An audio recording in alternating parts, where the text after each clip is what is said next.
here. Good deal.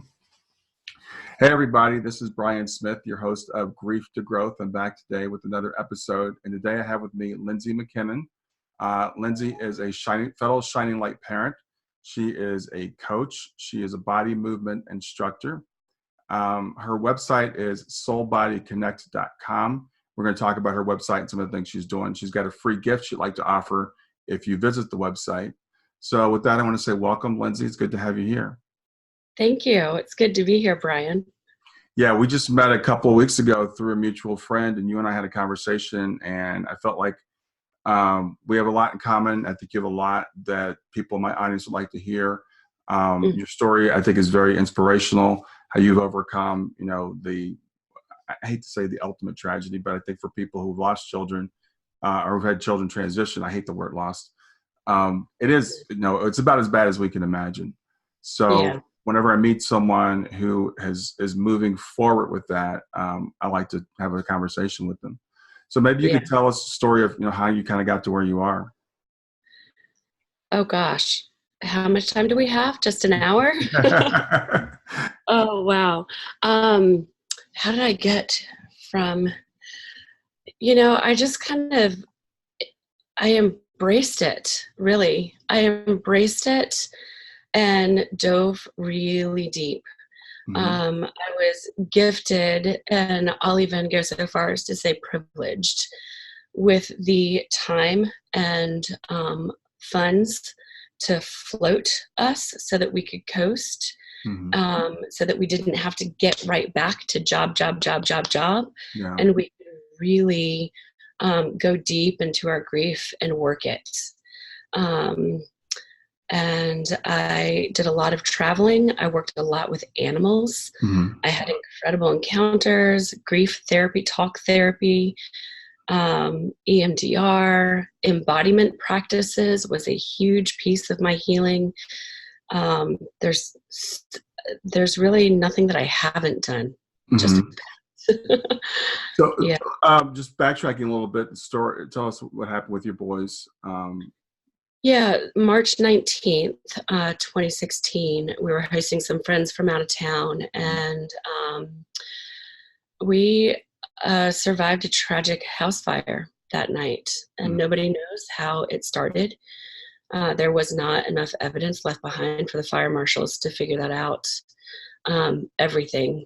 The number of items that we could actually salvage from that fire, I could count on one hand.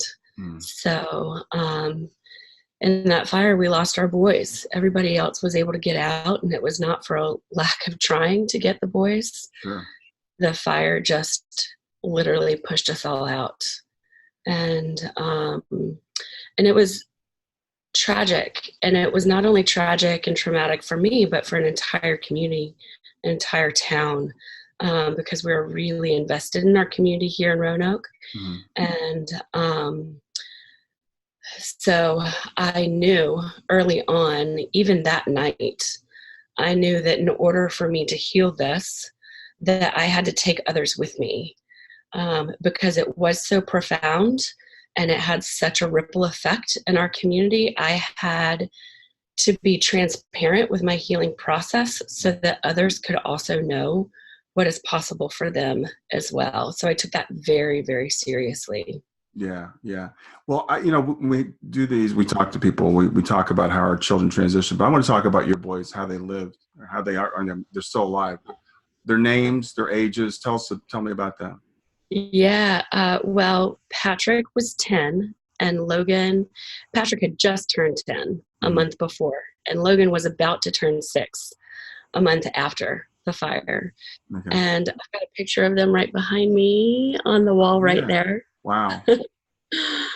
And they are...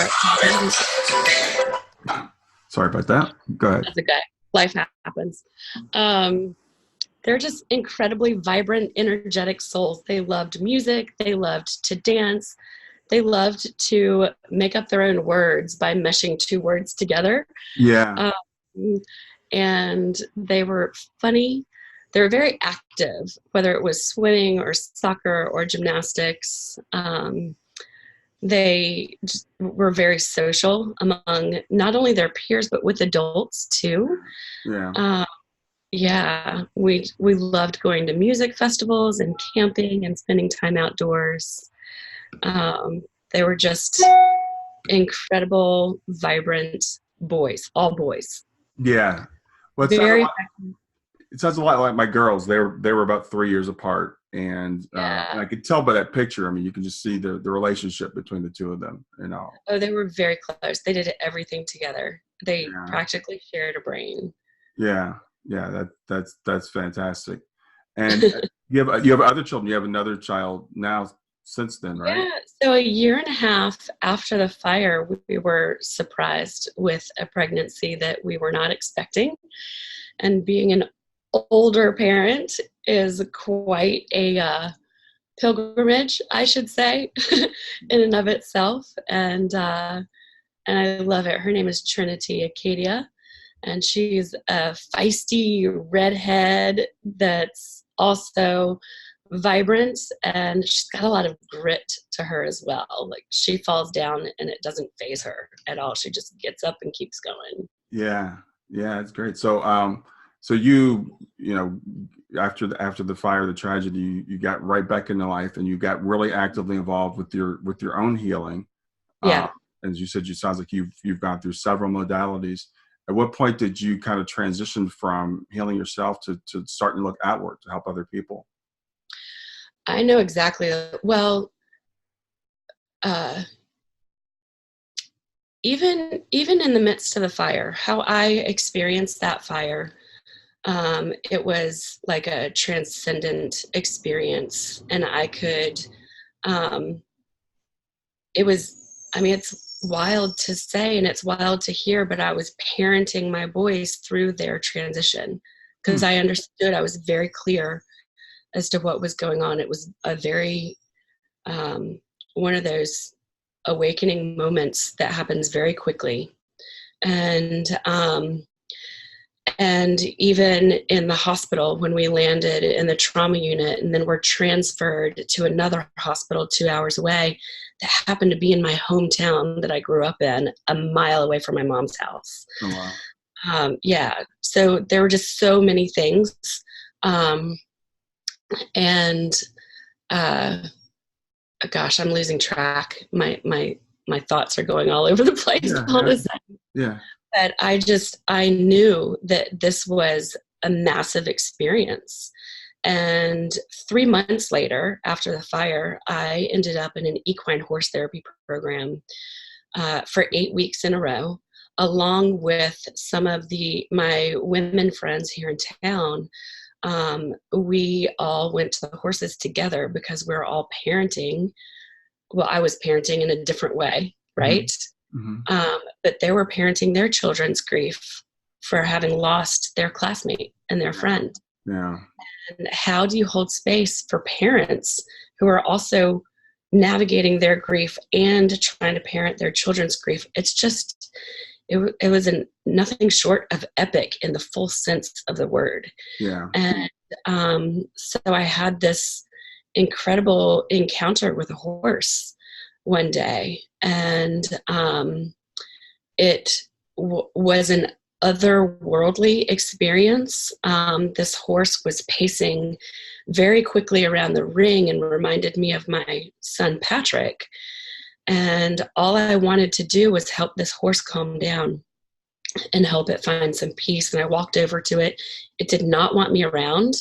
It charged at me. It circled me very quickly. And the more I stood just still and kind of speaking to it from my heart, it started slowing down and it laid down right in front of me. Hmm.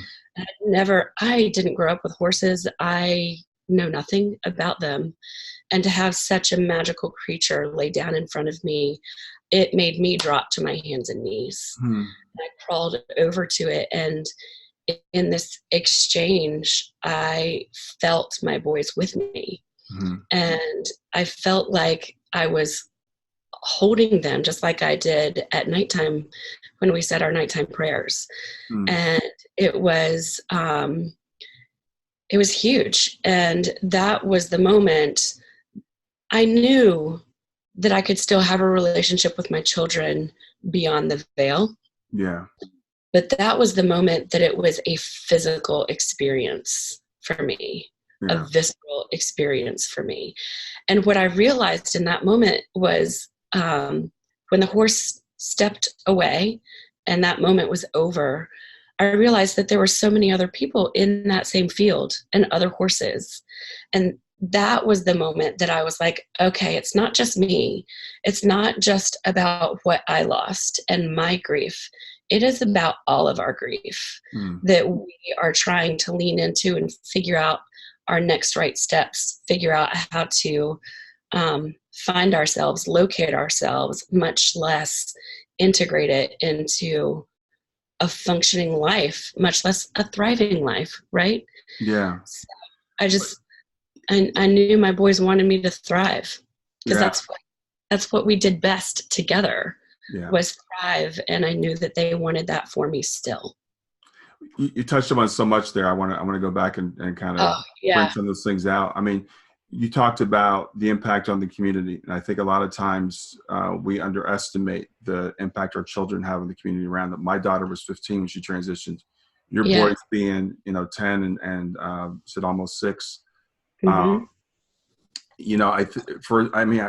My daughter's friends going through it at 15, they're one of their first experiences with death that's not supposed to happen at that age. I can only imagine how that happens to a 10-year-old or a 6-year-old classmate, and Right. those parents trying to go through it. So when a child is lost, it ripples through the whole community. And Yes. I think the fact that you recognize that is very important. Um, Yes. I hear a lot of parents say, well, I don't get signs. I've never gotten signs. What kind of signs have you gotten? And I hear with the horse, you were open to an experience that someone could say, well, that's just a horse being a horse. But you saw beyond, the obvious thing of the horse, and had a connection with your boys through that. And I want to tell people, look for those types of things, Yeah. animal behavior, because our children don't become the animal, but somehow it seems like they come through, they connect, Mm-hmm. they merge, whatever you want to call it. It's like a portal, like a threshold that you step through, and these animals or situations, it could be a song coming through the radio. Yeah, It's like they're metaphors, really. yeah, I mean, exactly. they can use anything as a tool in order to reach through to us. Yeah. Shayna had a song. Well, there was a song that came out right before she transitioned, and we played it at her service, and it kind of became our song, and that's been 4 years now. Oh, So what at the is that? time, you hear it every once in a while, but of course, over 4 years, you hear it less and less. But it becomes more special now. My wife walks in the other day and says, they were playing Shayna's song on the radio, and we don't know how how this works, but for you to be in the place at the time when it's being played, and to make that connection, and it connects you to them, I believe there's something to that. Absolutely. And I think also I laid that groundwork as far as being spiritually open, energetically open, well before the fire. And it was also a constant conversation between my boys and I. They had grown up going to funerals because there were 8 family members that had passed in their short life. And so going to so many funerals, answering their questions, which is the crises of consciousness type of questions that little kids are not afraid to ask, right? Right. Those were a constant dialogue, even in the 3 miles distance from between our house and the school carpool drop-off line. We would have these incredibly deep conversations about grandpa passing, or their great grandparents passing, or my stepfather passing. And because of that, it kind of made I'm just going to a metaphor now, but it made the soil really rich. Yeah. In order for me to continue to have those experiences and conversations post-fire. So what were you telling the boys about what death is, and what was their understanding at that age? Their understanding was that death was a transition. And there's a memory that I have. It was the weekend. It was in the fall of 2015, so 6 months before our fire.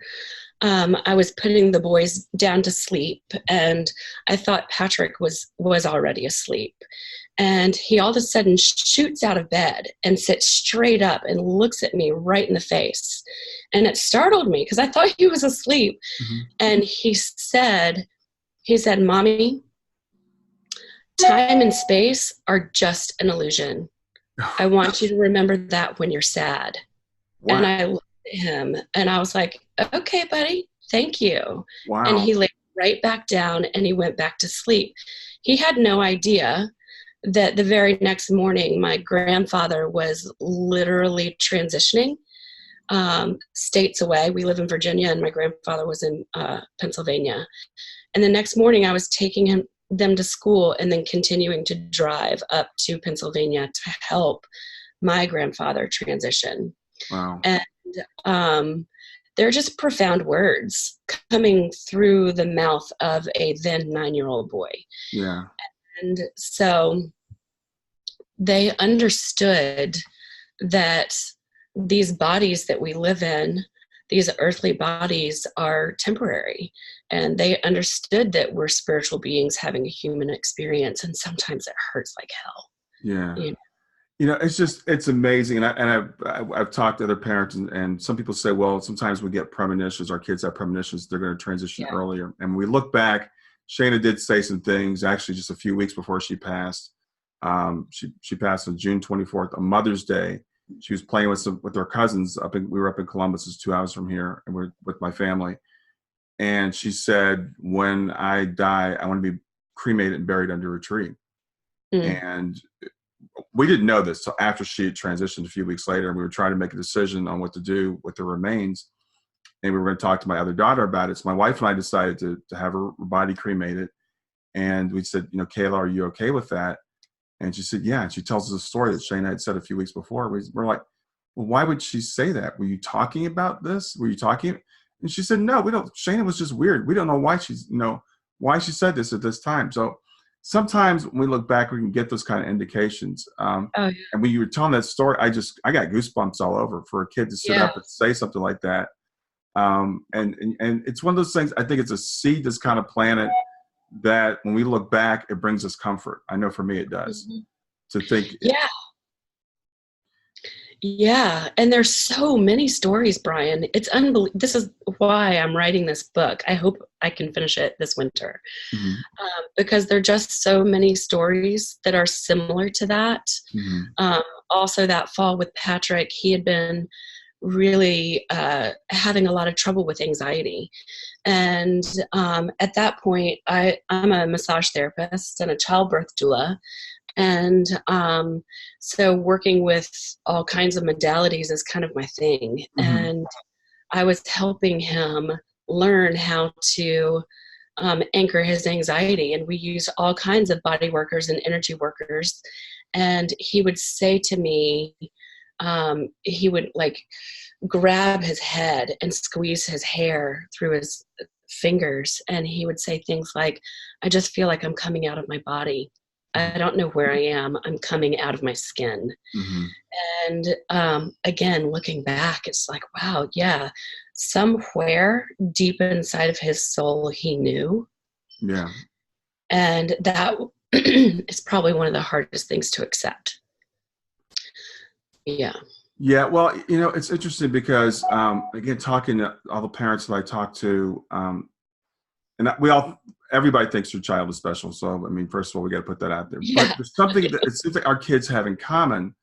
A lot of these kids that transition early, there's something in common. They don't quite fit into this world. They look at things differently. They say these profound things out of nowhere.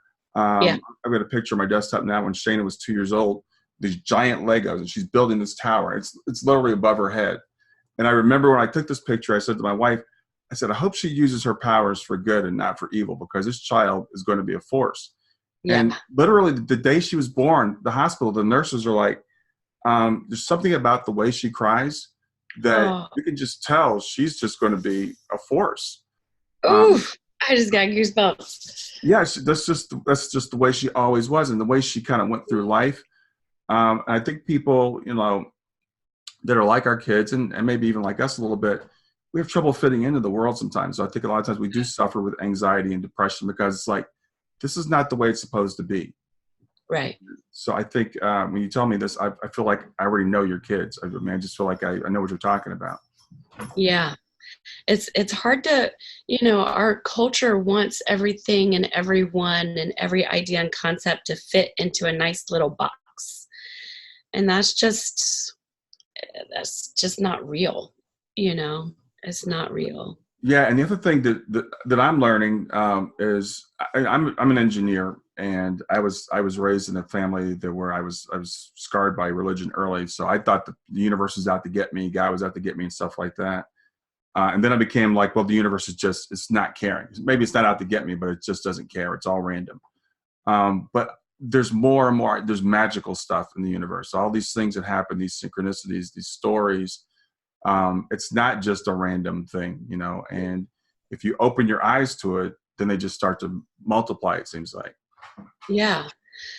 Yeah. I forget who it was that originally said, that which you put your attention on grows, right? Yeah. So if you're looking for the possibilities, you're going to find the possibilities, right? Yeah. They can just illumine a situation or an experience or an idea or your entire life. But if you're looking for the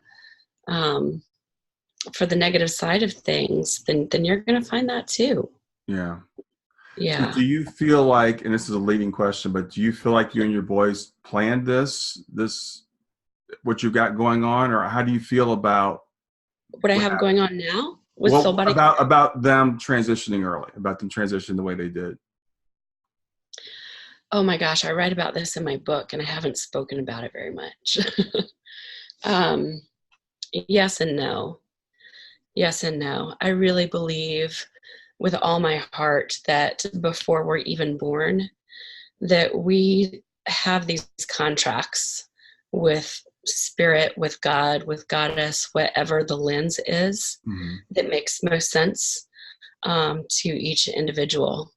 And we become unconscious of those contracts when we're living on this earth and things happen. And I think our job and our purpose on this earth is to remember what those contracts are and to remember where we come from. And we come from a state of love and a state of just exchange, and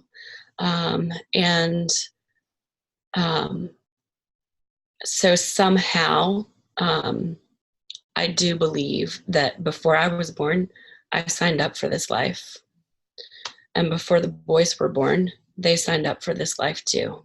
Mm-hmm. And I think it was just a week after the boys' memorial service, which was like a huge love festival. It was unlike any other memorial service.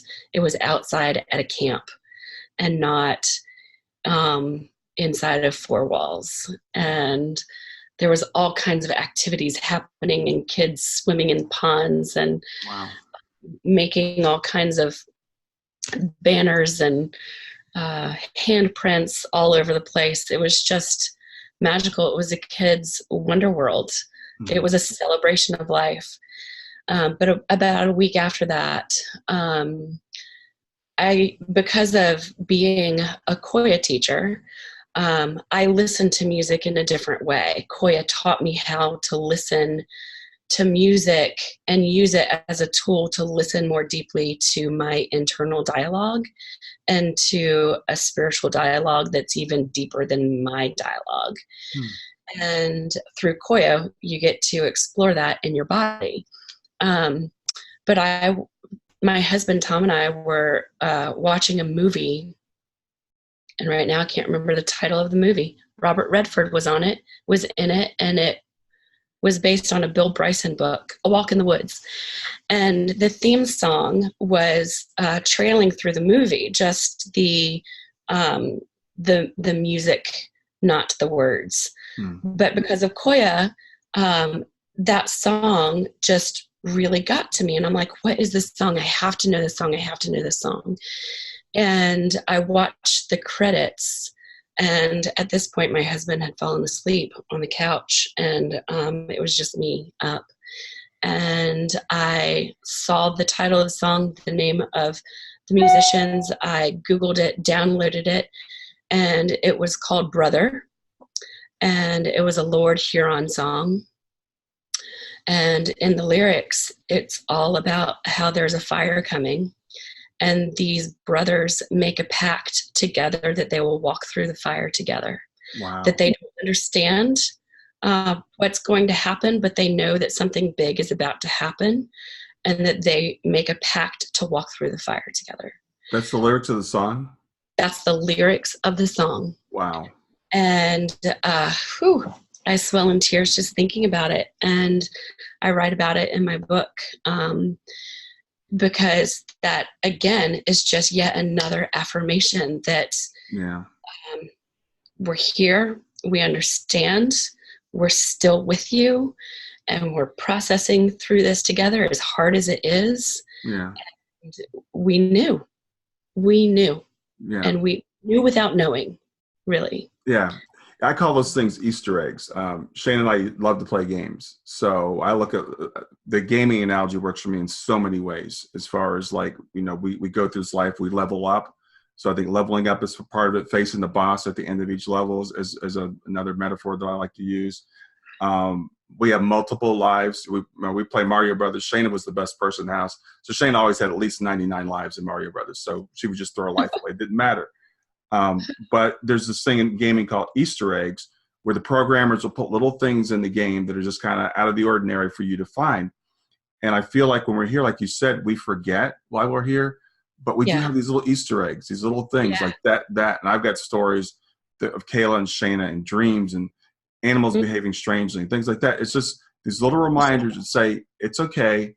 You're in a game. It's all a simulation. It's under control. It's going to be okay. So this is just a little reminder, kind of just to get you through. Yeah. Those Easter eggs are so important. They're like cairns on the path. It's like, okay, here. Okay, you're on the right path. Okay, I'm still here. It's just, they're incredible. And it's almost like I live for them, like they are my guides and directing my actions these days. I wake up every morning, and before I even put my feet on the floor, I'm already asking, okay, boys, where am I going to see you today? Where are you going to show up with your baby sister? I need a lot of help with her. And I like that. I love that too, that, there's still, as you said, an active part of your life that, every day before you go. You talked about parenting them through their transition, which is really a fascinating concept. But the fact that they're now helping you and motivating you and guiding you and inspiring you. Yeah. There's a beautiful poem by John O'Donohue that talks about children passing and how they become the parents to our soul. Even though we parented them, they become the ones that parent us. And it's that flip flop. It's just, it's wild and weird and awesome and like filled with awe, like the original meaning of that word too, just, you can't wrap your head, you can't think about it analytically, it trips up all of our triggers and synapses. So you have to bring new language and new experience to these things, because what we were taught all of a sudden doesn't make sense. Right. You have to learn new skills. You have to practice new consciousness. And sometimes it's uncomfortable. and you have to be willing to sit with the discomfort of it all. Yeah, it's a big shift. And, you know, when I talk to parents and we talk about some of these concepts and they're like, well, you know, how do I get there? And it's like, it's not easy. It's a constant thing. It's an ongoing thing. There's, as you said, there's all these new concepts. Like after Shayna passed, that's the first time I heard about soul planning. And someone came to me and said, "Oh, yeah, you I probably want to hear more about that. That's really cool." Soul planning. Mm-hmm. Well, it sounds like it's kind of, it's what like you said, you've got these contracts. I don't really like the word contract because that makes it sound like it's an obligation but I think we have agreements. I like the word agreement better. Yeah. I think we have agreements that these are the high points we're going to hit. These are things we're going to do. Mm-hmm. And it's interesting because there's always this debate about free will versus, you know, predetermination. And is it one or the other? And I'm starting to believe that most things where we have an either or choice, it's some form of both. Yeah. And I have a really good friend I work with Helping Parents Heal, Sarah Rubel, who believes in soul planning, and it's just like it's all planned. But what she and I have come to agreement on is there's free will before we come in. And I was interviewing someone yesterday, and he was telling me he had this reading where that's like your life is going to be like boom, boom, boom, boom, boom. And the people who did the reading it's called a Nadi palm reading, so it's an Indian thing. They said some people have more free will in their lives than others. You don't. You planned this because you chose this. He's kind of I would call him a bodhisattva. It's not the word he used, but he came here to serve other people. So his life was planned out, and there's really not much room for deviation. Excuse me. It's okay. So I've come to believe that, you know, Shayna, and I blame Shayna because I could see her saying, "This is what we're going to do. This is going to be fun." You know, I'm going to come in, you know, and we have our kids late in life, so I'm going to come in late. You know, I'll be the last one in. I'm going to be there for 15 years, and then I'm going to go out, and you guys will, you know, carry on. And so I blame her. But I do, you know, it's funny because the first time someone said to me, "Well, Shayna's kind of your guide now." I'm like, Shayna's my child. You know, she was 15, but that's from a human perspective, right? As far as our souls go, Shayna could be older than I am. We don't know those things. So there are a lot of shifts to be made. And I was talking to someone about soul planning just a couple of days ago, and we were talking about why do miscarriages happen? Why do things like that happen? I said, well, you can believe it's either just an accident, it's all random. You can believe that soul decided not to come in right now. Or you can believe that it's planned. And they're like, well, I believe it's probably like some law was broken and it's a punishment. And I said, well, that doesn't work for me. I said, that doesn't work for me because first of all, I don't believe in punishment. I don't believe that the universe or God or whatever punishes us for breaking laws. I said, secondly, why is not incarnating a punishment? You know, that's not a punishment. Who's it a punishment for? So I'm like, that just doesn't make sense. So when it comes to soul planning, when people push back, I say, hey, I'm not trying to force this on you. If it doesn't work for you, that's fine. But for me, it actually does work. And what I can tell you is, okay, you've got this pain, right? So you can deal with it and say, I'm going to use it and transmute it into something for good. Or you can say, I'm just going to wallow in the pain and say the universe hates me or I have bad luck. And that's really, those are the choices that you have. Yeah. And they're definitely choices. I have been to a lot of different kinds of grief groups and things of the like. And, you know, on Facebook, a member of different kinds of groups of parents or mothers who have lost children. And I have a hard time participating in them because a lot of them, to me, feel toxic. And it just, when people, and I feel like there's a time and a place for everything. So there was a time where I wallowed in it, and I felt the anger and the woe is me and the pity and all of that. And there are reasons why I needed to feel that. And I think it's because it gave me insight in order to be more compassionate to others. But what I decided and what I chose was that I didn't like how that made me feel. And I didn't like the results that it was creating in the ripple effect, not only for me, but to people around me, right? And so I really needed to switch that feeling and that dialogue and that thought process up, what we think we create, right? And so I had to transform it inside of myself so that I could create a nourishing space for others as well. Yeah. Because that's where you grow. That's where you grow.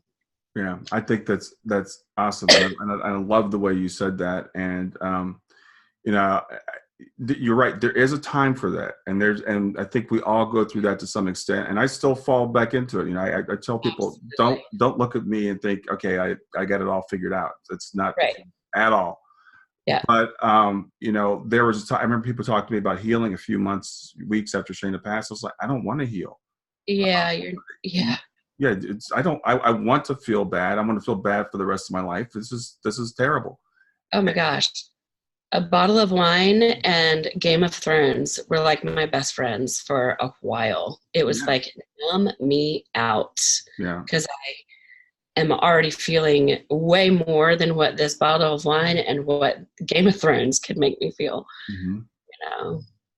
Yeah, and I think it's important to tell people that, you know, it's okay to go through that, but you don't want to stay there, you know. And it's not honoring our children to stay there. And you know, Shayna is my biggest motivator, you know, because when she left, I wanted to go with her.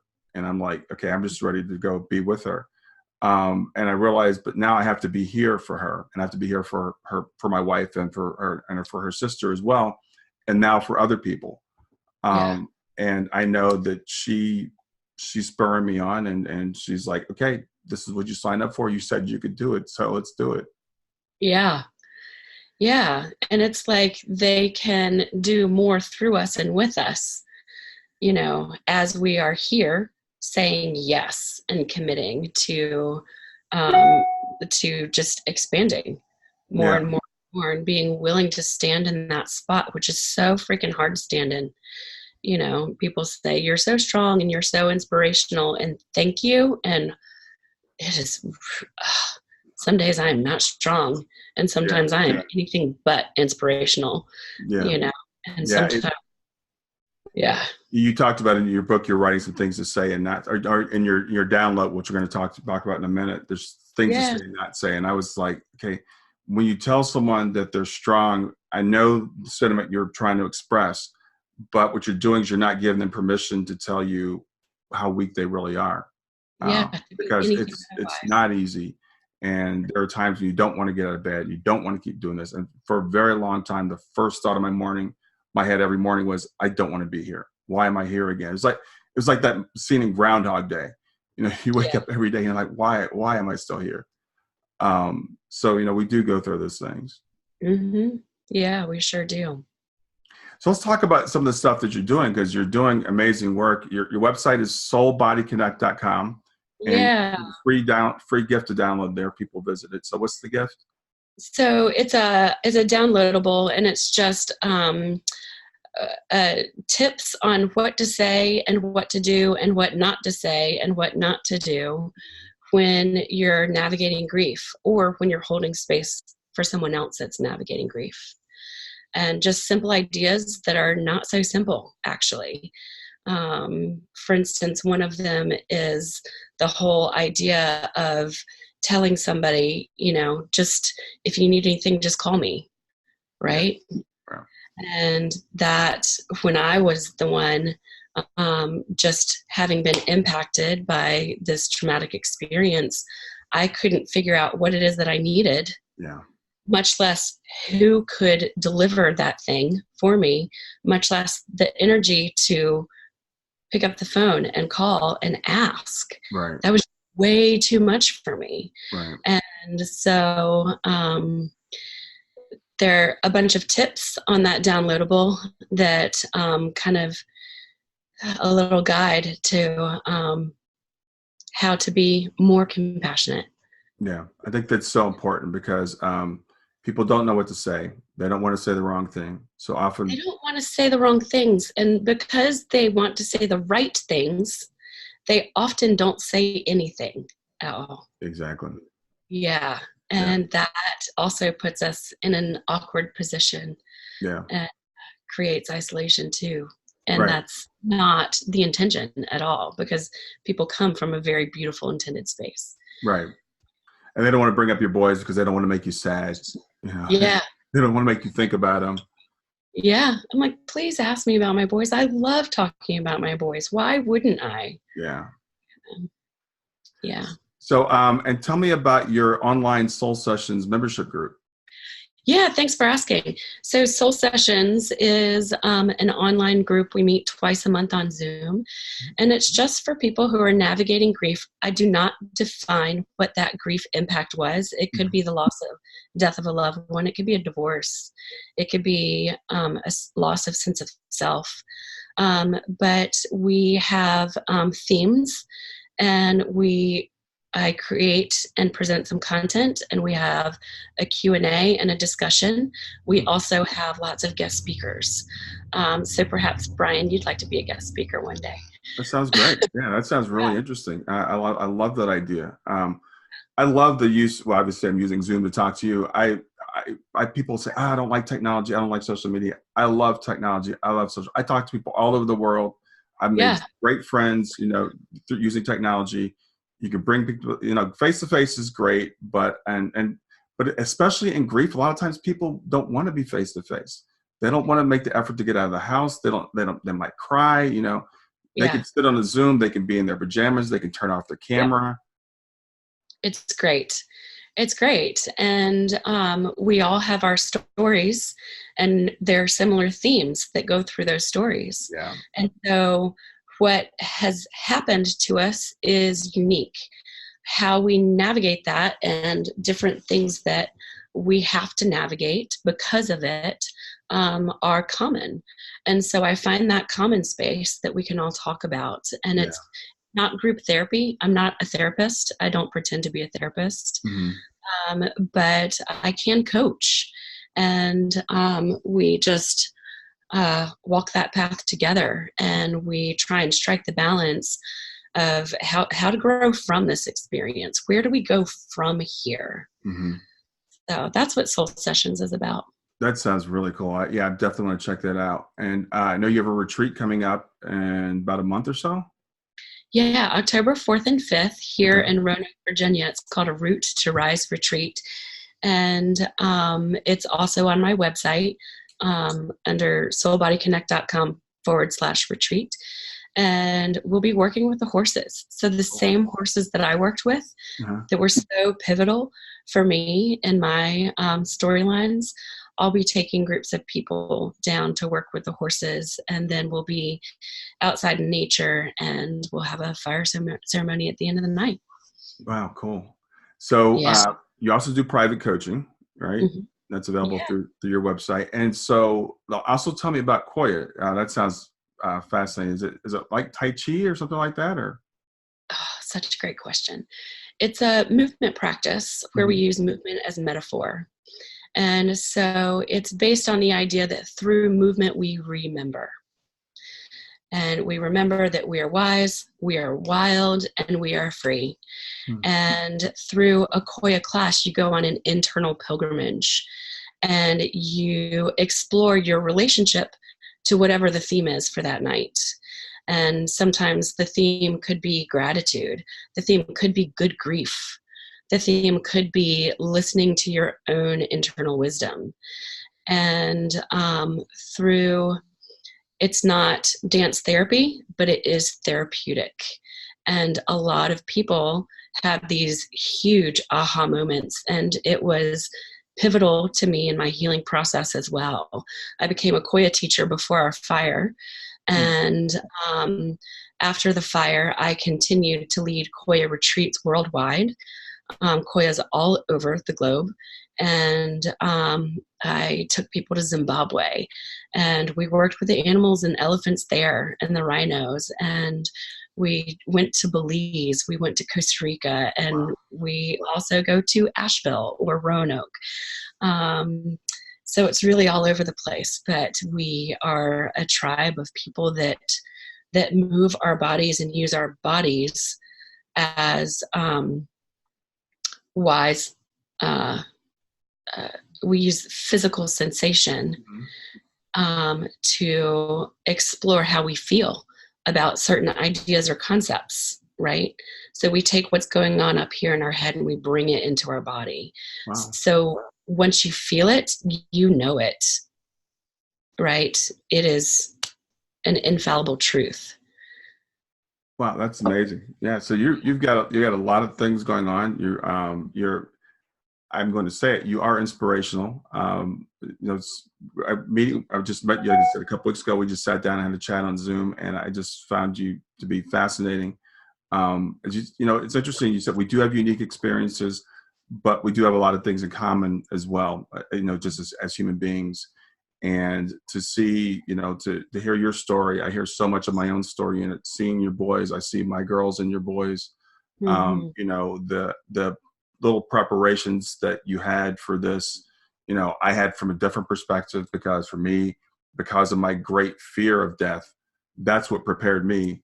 I started doing all this research and having no idea humanly that this was going to happen to Shayna. But when it did happen with Shayna, one blessing I had was I knew she was okay, just like you with your boys. It was never like, where did she go? I never had to have to deal with that. So I feel that was a big blessing for me. Yeah, huge. Thank God for it. Yeah. Well, Lindsay, anything else you'd like to add before we wrap up?